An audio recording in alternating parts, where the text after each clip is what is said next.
দর্শক, দ্রুত নির্বাচনী রোডম্যাপ ঘোষণা, পতিত ফ্যাসিবাদের চক্রান্ত মোকাবিলা সহ বেশ কিছু দাবিতে ফেনী জেলা বিএনপির সমাবেশ চলছে। সেখানে বক্তব্য রাখছেন বিএনপি নেতা সালাউদ্দিন আহমেদ। আমরা সরাসরি চলে যাচ্ছি তার বক্তব্যে। জাতিসংঘের মানবাধিকার কমিশনের পক্ষ থেকে তথ্য অনুসন্ধানের রিপোর্ট প্রকাশ করা হয়েছে।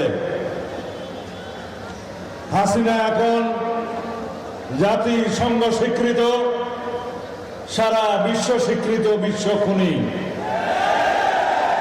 মানবাধিকার লঙ্ঘনকারী, বিশ্বের ঘৃণিত ফ্যাসিস্ট শাসক হাসিনা সম্পর্কে বাংলাদেশের মানুষের আর কোনো সনদ দিতে হবে না। সারা বিশ্ব তাকে সেই সনদ দিয়েছে।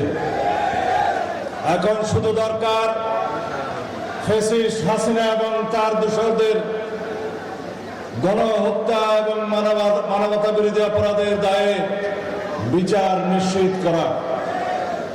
মানবতা বিরোধী আদালতের আন্তর্জাতিক আদালত গঠিত হয়েছে, প্রসিকিউশন মামলা দায়ের করেছে, আমরা বিএনপির পক্ষ থেকে মামলা দায়ের করেছি। বাংলাদেশের অনেক মানুষ গণহত্যা এবং মানবতা বিরোধী অপরাধ আদালতে মামলা দায়ের করেছে। যারা গুম খুনের শিকার হয়েছে তারা এবং তাদের পরিবার মামলা দায়ের করেছে। আশা করি সমস্ত মামলা সুষ্ঠু তদন্ত হবে, আন্তর্জাতিক মানদণ্ড অনুযায়ী তদন্ত হবে, বিচার হবে। বিচারে যা হয় তা বাংলাদেশের মানুষ মেনে নেবে। বাকি রইল এই মানবতা বিরোধী অপরাধের জন্য, গণহত্যার জন্য বাংলাদেশের মানুষ বলছে, আমরা সাক্ষ্য দিচ্ছি, জাতিসংঘের মানবাধিকার কমিশন বলছে শেখ হাসিনা সরাসরি নির্দেশ দিয়েছে এই গণহত্যা। তার শীর্ষস্থানীয় মন্ত্রী এবং উপদেষ্টারা সরাসরি আইন শৃঙ্খলা রক্ষাকারী বাহিনীকে নির্দেশ দিয়েছে গণহত্যা পরিচালনা করার। সুতরাং সংগঠন হিসাবে আওয়ামী লীগ সেই দায় এড়াতে পারে না। আওয়ামী লীগ রাজনৈতিক সিদ্ধান্ত নিয়ে ঢাকার রাজপথে আওয়ামী লীগ এবং তার ছাত্র সংগঠন, ছাত্রলীগ, যুবলীগ সহ সমস্ত অঙ্গ সংগঠন গণহত্যায় অংশ নিয়েছে, মানবতা বিরোধী অপরাধ সংগঠিত করেছে, জুলুম নির্যাতন করেছে। বাংলাদেশে মানুষ প্রত্যক্ষ করেছে, সমস্ত রাজপথে অলিতে গলিতে আওয়ামী লীগ এবং তার সন্ত্রাসী বাহিনী গণহত্যা চালিয়েছে। অতএব আওয়ামী লীগের রাজনৈতিক দল হিসাবে তাকে বিচারের আওতায় আনতে হবে। আমরা বলেছিলাম সংবিধানের 47 অনুচ্ছেদ অনুসারে বিচার করার সুযোগ আছে।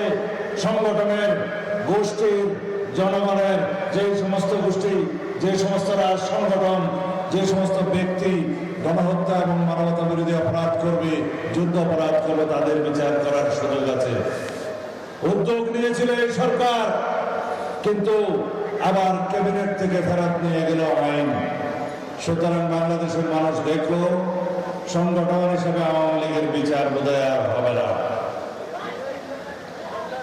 আমরা দাবি করছি, জনগণের পক্ষ থেকে দাবি উঠেছে, ছাত্র সংগঠনগুলোর পক্ষ থেকে দাবি উঠেছে, বৈষম্য বিরোধী ছাত্র সংগঠন এবং জাতীয় নাগরিক কমিটি সহ অনেক গণতান্ত্রিক সংগঠনের পক্ষ থেকে দাবি উঠেছে, আওয়ামী লীগকে রাজনৈতিক দল হিসেবে বিচার করতে হবে। বিচারিক প্রক্রিয়ার মধ্য দিয়ে নির্ধারিত হবে বাংলাদেশে আওয়ামী লীগ নামে কোন সংগঠন গণতান্ত্রিক প্রক্রিয়ায় যুক্ত হতে পারবে কিনা, রাজনৈতিক কর্মসূচিতে অংশগ্রহণ করতে পারবে কিনা, নির্বাচনে অংশগ্রহণ করতে পারবে কিনা। শেখ হাসিনা এবং আওয়ামী লীগের অনেক ইতিহাস। এই বাংলাদেশে আওয়ামী লীগের ইতিহাস মানে পলায়নের ইতিহাস। বাংলাদেশে আওয়ামী লীগের 1971 সালে স্বাধীনতার ঘোষণা না দিয়ে হাসিনার পিতার পলায়নের ইতিহাস।